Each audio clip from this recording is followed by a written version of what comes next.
வணக்கம் மக்களே. புதுச்சேரியில MBBS படிக்கிற ஒருத்தன் கஞ்சா வித்து கையுங்களவுமா மாட்டிருக்காயா? இவனையெல்லாம் செவ்வுள்ளே 4 அற விடணும்னு நினைக்கிறேன். நம்ம அரியாங்குப்பம் RK நகர் வாலிபால் கிரவுண்டுக்கு பக்கத்துல லட்சிய விஜய்னு ஒரு டாக்டருக்கு படிக்கிற 21 வயசு பைய கஞ்சா வித்துக்கிட்டு இருந்திருக்கேன். போலீஸ்காரங்க எப்படியோ மோப்ப முடிச்சு அந்த பயல கையுங்களவுமா புடிச்சிட்டாங்க.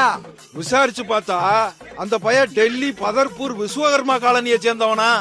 நம்ம தவளக்குப்பம் நல்லவாடு சாலை சப்தகிரி நகர்ல தங்கி இருந்துகிட்டு கிருமாம்பாக்கத்துல இருக்க மெடிக்கல் காலேஜ்ல 3rd இயர் படிச்சுக்கிட்டு சைடு பிசினஸா கஞ்சா ஓட்டி காசு பார்த்திருக்காயா. படிக்கிற பையன்னு பார்த்தா பயங்கரமான தில்லாலங்கடி வேலை பார்த்திருக்காயா. அஸ்ஸாம் மாநிலத்துல போய் கஞ்சாவை வாங்கி புதுச்சேரியில அவன் தங்கி இருக்க வீட்டு முகவரிக்கு கஞ்சாவை பார்சல் பண்ணி அனுப்பி விட்டுருக்காயா.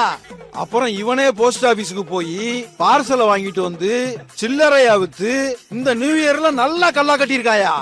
அவன் கையில இருந்து 2.5 லட்சம் பெருமானம் உள்ள 1.5 கிலோ கஞ்சாவை போலீஸ் பறிமுதல் செஞ்சிருக்காங்கயா. வெளியூர்ல இருந்து பழைக்க வந்தவன் படிக்க வந்தவன் இவங்க பூரா புதுச்சேரி பயில கெடுத்து விட்டு நல்லா காசு பார்த்து கொண்டு போயிடுறாங்க. இந்த இருக்க ஏம்பலம் காக்காயந்தோப்பு கவர்மெண்ட் ஸ்கூலுக்கு பக்கத்துல பள்ளிக்கூடத்துல படிக்கிற பையில பாக்கெட்ல எல்லாம் கஞ்சா இருக்குதாமியா. கஞ்சாவை குடிச்சு விட்டு போத தலைக்கேறி ஒருத்தனுக்கு ஒருத்தன் அடிச்சுக்கிட்டு நாடுறாங்களாம். வாத்தியார எவனும் மதிக்கிறது இல்லையா, பெத்தவங்க பேச்சையும் கேட்கறது இல்லையா. ஏதாவது தட்டி கேட்டா கத்தி எடுத்து சொருகிடுவேன்னு மிரட்டுறாங்க. படிச்சு 4 காசு சம்பாரிச்சு பெத்தவங்களுக்கு கஞ்சி ஊத்துவாங்கன்னு பார்த்தா கஞ்சாவை இழுத்து விட்டு கலாட்டா பண்றாங்க. ஏம்பலத்துல இருக்க ஒரு சில பொம்பளைங்க எல்லாம் ரத்த கண்ணீர் வடிக்குது பாவம். புதுச்சேரி முழுசுக்கும் இதாயா இப்ப நடக்குது. வெளியே நடமாடவே பயமா இருக்கியா. எல்லாம் கஞ்சா குடிக்க அலையறாங்கயா.